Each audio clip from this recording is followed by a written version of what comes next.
ख़ातमुन्नबिय्यीन मोहम्मद सल्लल्लाहु अलैहि वसल्लम ने मुझे ही क्यों चुना। यहाँ पे मुझसे अच्छे भी बच्चे थे लेकिन उनमें से किसी को क्यों ना चुना। तो वो ड्रीम वहीं ख़त्म हो जाता है। तो उसके बाद ये ड्रीम्स आते हैं, थोड़े बहुत आते हैं। कभी बारिश हो रही है, कभी मेरे पीछे कोई पड़ा हुआ है और अल्लाह मुझे उससे बचा लेता है। तो वो मुझे बाद में पता चलता है कि वो एक्चुअली में दज्जाल था।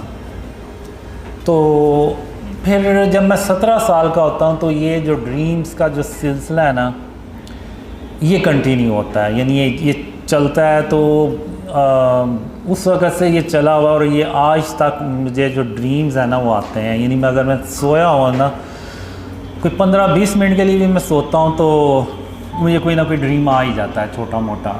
तो ये जो सिलसिला है ना वो आज तक ऐसे ही चल रहा है। और इसमें ख़ातमुन्नबिय्यीन हज़रत मोहम्मद सल्लल्लाहु अलैहि वसल्लम और अल्लाह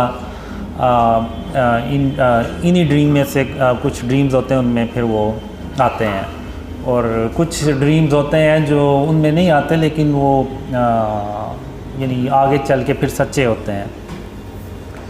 तो मैं यही समझता रहा कि जो अल्लाह के जो वादे हैं, एक ड्रीम था जिसमें अल्लाह ने पहली बार मुझसे बात की, उसी में अल्लाह ने उन वादों का ज़िक्र किया था। वो ड्रीम मुझे आया था 94 में। तो उसमें अल्लाह कहता है कि कासिम, जो वादे मैंने तेरे साथ किए हैं मैं उनको पूरा कर दूंगा, और अगर मैं अपने वादे ना पूरे कर सका तो मैं तमाम जहानों का बादशाह नहीं हूँ। तो ये जो अल्लाह के वर्ड थे वो आज भी मुझे हूबहू वैसे ही याद है।